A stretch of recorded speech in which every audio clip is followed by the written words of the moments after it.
I think the key motivator would be just following my curiosity. Like if I hear something that piques my interest and I want to know more about, or like, and then what happened? Like what happened next? That sort of will pull me along. So I'd say that's the key motivator. At the time, I was not focused on documentaries, but while I was in school, I started working as an assistant editor just because I could find that work. And I just got really lucky with the editors that I was working with. A guy named Larry Silk, who edited Pumping Iron and American Dream and some of the other like really seminal documentaries. And he didn't know how to use the Avid, and I did, and it was just like a lucky moment, which turned into kind of an old-fashioned apprenticeship where he was very open to just teaching me the craft. I sort of functioned as his hands and just kind of turned me on to the whole craft of documentary. I think a lot of people feel that good editing is invisible, which is one of the reasons that editors sometimes are, just stick in the background. And it's like, if you're doing your job well, people shouldn't notice it. And I think for the most part, I agree with that. Like, it's that you should be totally absorbed and captivated in the story and not really thinking about the filmmaking.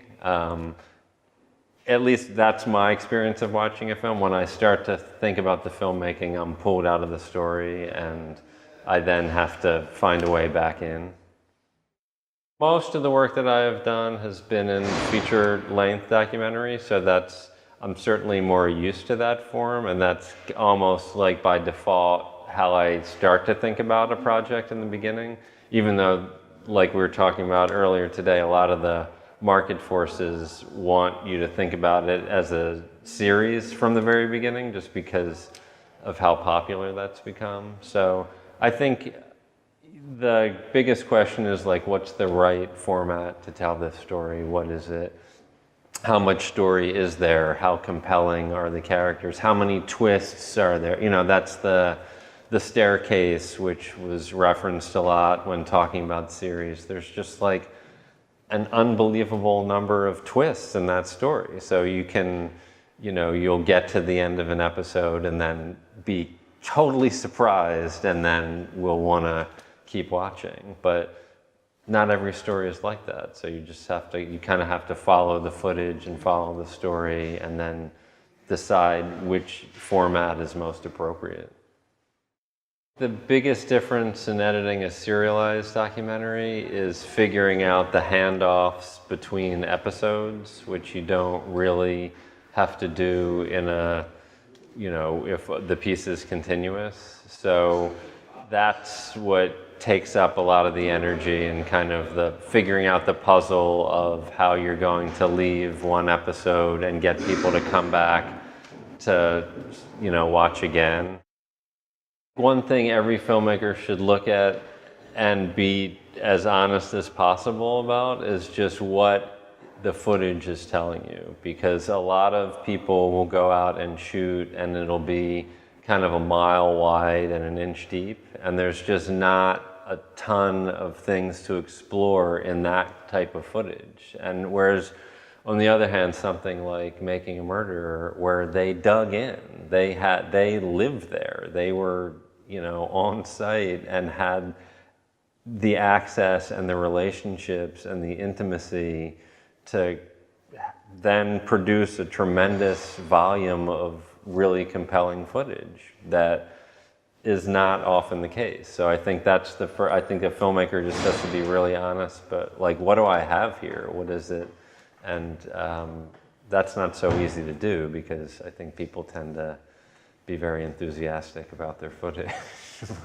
But it can help to have somebody else come in and say, take a look at let me show you some samples here. Like, what do you let me show you a little bit of what I have and get your feedback and your impressions and how compelling are these characters? Like, is that because of a huge part of documentary filmmaking, which we didn't really touch on earlier, is casting. It's like, it's a casting process like any other film. So you could have something that reads great on paper and it's a really compelling story, but the characters are not that good on screen, or they're not very dynamic storytellers, and then the whole thing's just gonna fall very flat. So I think all of those things have to be assessed before you can decide like what is the best format for this. I think having the dual role of director and editor has their pluses and minuses. I think on the minus side, you can be too close to the material, and you might think you've captured something when you're there shooting that, you know, ultimately may not be represented in the footage. I mean, I have this happen to me all the time when I'm working on other people's films. I call it like producer's memory, where the producer will like tell me about this amazing scene or this amazing moment, and then I'll look for it and either it's not as it was represented or it's not even there. It's like they, you know, oh, maybe that was like in a conversation we had, you know, so there are all those things that can complicate the if you're doing both the directing and the editing, that can get complicated. On the plus side, I think you kind of start to edit a little bit as you're shooting. So you know what coverage you need. You kind of see things almost as scenes as you're shooting them. So I know I need to get this kind of coverage, and start to think about what other scenes you want to shoot down. You know, you'll get, I mean, one of the reasons I wanted to direct also is that if you only edit, I find that like a kind of an occupational hazard is you just get frustrated with the DP or with the director or with the producer. You know, it's like, why don't you have this? Why don't you have that? You know, and whereas if you're directing as well, then you kind of, you can only blame yourself. So it's like somebody, you know, for instance, if I'm not directing the film and there's like something mentioned in the footage then that's never followed up on that I find interesting, you know, that could be really frustrating for me. Whereas if I'm directing and somebody mentioned, like in the film I directed called Homefront, they just mentioned in conversation that the father, it's fundamentally about a family dealing with a injured soldier coming back from Iraq, and the father mentioned that he used to hunt with the son and that they wanted to continue to do that even though the son was now blind. He was blinded in Iraq. So immediately I'm like, okay, we have to shoot that. So that's like, I want to follow that narrative within the film. And if you're just in the edit room after the fact, then you can't make those decisions. So if you're on site and filming, then you're just able to have a lot more control over the footage that you collect.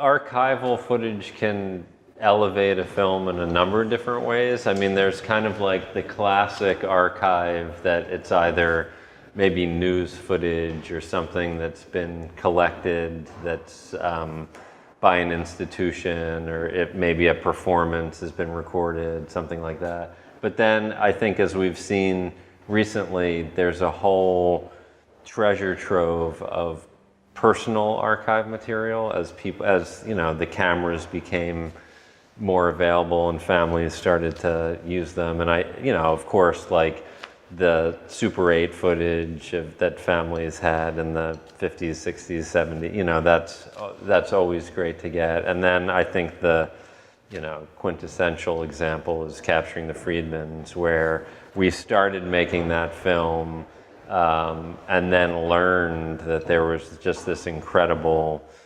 treasure of the family having done their own filming. And that's it's like another form of access. Like you could, they're behaving in a way and intimate with each other when they're filming each other that you would not be allowed to record. It's obviously the documentary filmmaker changes the dynamic of whatever he's shooting, subtly or not. But if the family is documenting themselves, then it has a very different flavor to it. So that material, I think, is really incredibly rich and can just elevate the project. I mean, we saw it with Capturing the Friedmans. It's like that would have been, that story is so bizarre, it would have been an interesting story without that footage, but with that footage, it just takes it to a level that I think people had not really seen before. And in fact, that footage was something, that kind of footage where a member of the family is actually documenting the breakdown of a family, I don't think anybody had ever seen before, because who would who would shoot it? Many families, if not all, have lots of photo albums, and so there's, you can usually count on that they're willing to share. And then some, as we were talking about, will have film or video, and sometimes they can't find it. Like, oh, it's in a box somewhere in the store. But as you kind of build the relationship with your characters, and they kind of trust that you're, in your project, then they're more willing to kind of look for these things and then let you actually have access to them. So I think you kind of have to, it's almost like a leap of faith in the beginning, like to hope that you find something like that. Sometimes you do, sometimes you don't. I mean, in the Jinx, Andrew's relationship with Bob Durst was such that Bob said to Andrew, oh, well, I've got all this stuff up in the basement of my friend's house, you can go up sometime and look, so they did, and they found some really, interesting things. But of course, it has to be with the blessing of the characters that you're shooting, and then otherwise you just, A, you don't know it exists, and B, even if you do, you're not going to be able to get a hold of it. All documentaries involve, fairly substantial leaps of faith. Like, you don't know at the outset exactly what you're going to end up with, and I think that's what, for some people, that's like an exciting thing, and that's what draws them to the field, because that act of discovery, of going through the process and then discovering what the film is really, energizing. And for other people, it's just too anxiety provoking. Like, they want to know what happens before they set out. I think you have to be true to what you feel the truth of the story is, or collectively the filmmakers feel the truth of the story is, and also at the same time to like narrative realities. Like, you're shaping something, you're shaping basically a dramatic narrative that has to have people stay engaged. So obviously the biggest thing is like compression. Like, of course, you've got like 500 hours. You have to make some radical choices about how you're going to get this into like a 80 to 90 minute film. And then also just storytelling. Like, it's not, you don't want this to be and then this happened, and then that happened, and that, you want there to be a momentum to the narrative. And so I think you have to shape it in a way that you feel is true to the story and is ethically, solid.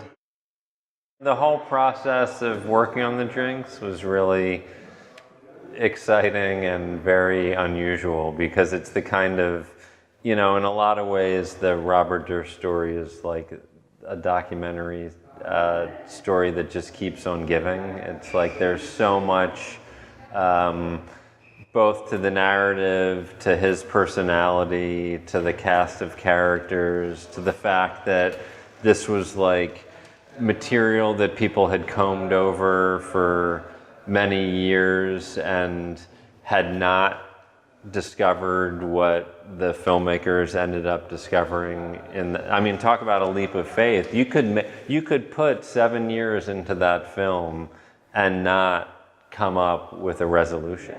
And then you would be left with something that's compelling in a lot of ways, but I think would leave people feeling at the end of it like, you know, why did I go along for this ride exactly? And it just, you know, again, based on the relationships and the intimacy with the subjects in the film, that the filmmakers were able to discover evidence that was, you know, kind of mind-blowing, and that totally presented that story in a way that nobody had ever seen before. So it was really exciting. And then also to see how it played out almost in real time as the film was being aired on HBO, and then things were happening that were being covered in the paper. I mean, it was very surreal. It was like you know, to have that intersection with the culture in that way, like with popular culture and with you know, news, it just was highly unusual. So a lot of fun, and I mean, the story keeps going because, you know, now he's being tried in Los Angeles, so just kind of, it's a story that keeps on giving. Having material like we had with the Jinx, you have to be really careful because you don't want, you know, the cat to get out of the bag. I mean, on one level, it's just like a spoiler. Like, you want people to kind of go along for the ride of the film in a way that is not spoiled by too much information. And it's one new reality is now that the way media is consumed and the way kind of Twitter works is that stuff is just like, my daughter was upset because she found out the end, like she didn't watch episode 6 of the Jinx as it was airing, and then of course, like, you know, you're gonna be reading about what that was. So that wasn't always the case. There wasn't always just the instant kind of feedback. So I think we were very aware of that and very, you know, just conscious of, like, when we were showing rough cuts to people throughout the process of letting them understand that this is like really kind of not to be shared. This is just, we would not send out DVDs or links, or it was all very thoughtfully kind of controlled because you know, it's very easy for things to just end up everywhere. Well, I mean, the discovery of the hot mic footage obviously was a huge moment for the filmmaking team, and Shelby Siegel, who was an editor that was brought on when the team expanded, was the one that actually discovered it. And she just was kind of following her curiosity and listening, you know, looking at dailies and looking at that second interview with Bob, and then hearing something at the end of one of the clips that was like a whisper, and like just wondering what, you know, just made her wonder like what it was and was there anything more of it. And then that material hadn't even been brought into the system, so that had to get ingested into the system. And then she heard it, and just, you know, she called us and said, like, you're never going to believe what I just heard. You know, it was just like one of those, I mean, it's like the kind of the conclusive part of the story that everybody had been hoping for, that had, until that moment, had been really elusive. And then to know that it had been like so close for so long was just part of the bizarreness of the entire enterprise. So yeah, it's like definitely stranger than fiction.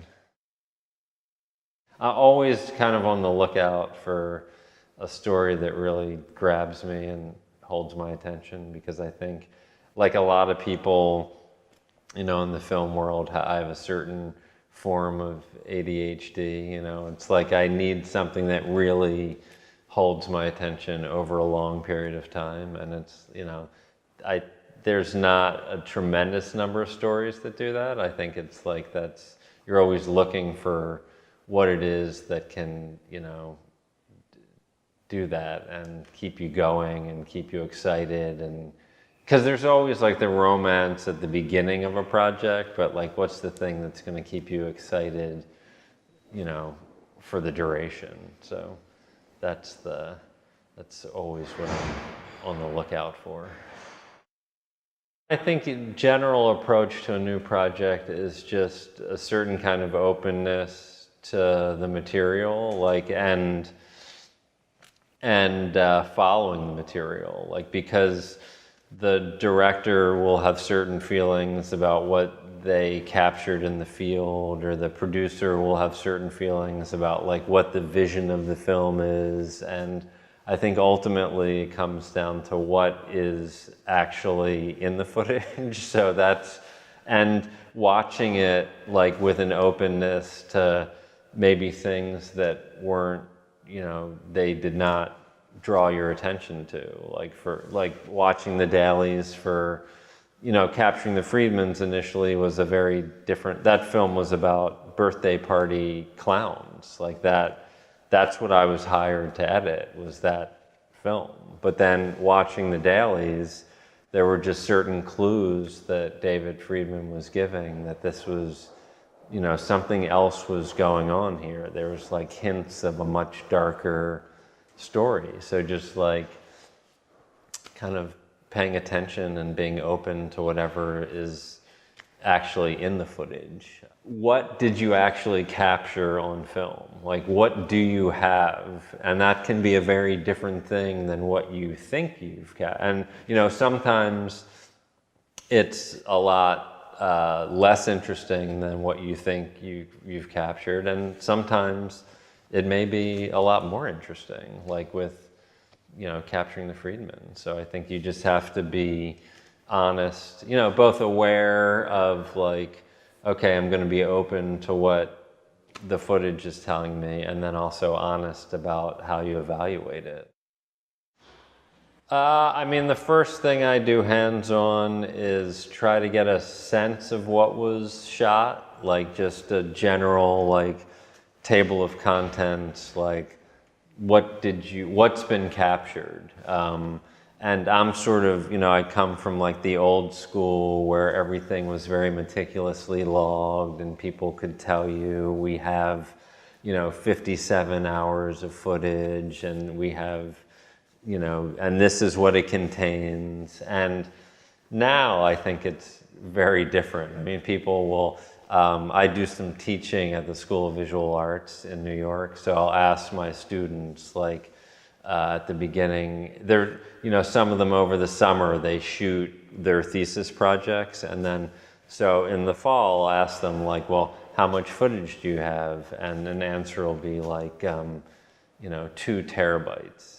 It's like, no, I want to know in time, like, so I don't want to know terabytes. I don't, sometimes they'll say a lot, or because I think, honestly, they don't know. Like they have not done the calculations. They just have maybe ingested the footage, and so, it's the long way of saying, like, the first thing I like to do is just get a scope of what's been shot, how much is it, and then starting to like dig into the dailies and watch the dailies, and then, I was saying, just responding to it, like what do I find interesting, what's funny, what's surreal, what's kind of rising above like the mass of other material. The thing I've always loved about documentary is that it opens a window into a different world for people, I think, in a way that you just would not have access to otherwise. So it's like, it's one of the great ironies of documentary filmmaking is that if you go up to somebody's door and just knock on the door, like they're not going to let you in typically and open up their lives to you. But if you have a camera, then oftentimes they will. And so it's just it's like seeing things that you just would never be able to see before that's, out in the world. Like, I don't know if you've seen Queen of Versailles, the documentary, it's just like totally fascinating. This window in a world that I, not only didn't have access to, but didn't even know existed. So it's like just having that view and trying to get a sense of somebody else's perspective and like what they're, where they're coming from, I think is, it's one of the things I think a good documentary, it's like it's invaluable. So that's what I really love about the field. In terms of storytelling, I think it's really, you just have to, not take anything for granted. You have to make sure that it's clear and that it's compelling and that it's not redundant and that it's pulling people along. And I think often people will overestimate like how compelling their footage might be. And I think I guess the level of craft that it takes that goes into a good film, I think has been something that has really, been an important lesson that I've seen and, luckily have been a part of. One thing I love about the documentary community in New York is just the community aspect, the people, like I was earlier mentioned Larry Silk and Paul Barnes, and just people that are so open to like sharing their knowledge of the craft and collaborating. So the collaboration aspect is like the day-to-day thing that I think is the most rewarding. Like if you have a really energized, creative collaboration, that's what you get up for in the morning. If you're doing this as a profession, you really have to enjoy it day in and day out, because otherwise, even now, it's like it can often be a struggle to figure out how to tell these stories. It's not like, in some ways it gets easier, but each film kind of presents its own new set of like storytelling challenges. So you really have to have, something that like sustains you creatively, for me, that's like just with great colleagues and working with people that, I enjoy being around. That's the real like energy to it, and like having, with the Jinx or with other projects, like having a group of people that you trust and that and feed off one another's energy. So you like know that you're gonna collectively come up with something that's, better than you could do on your own.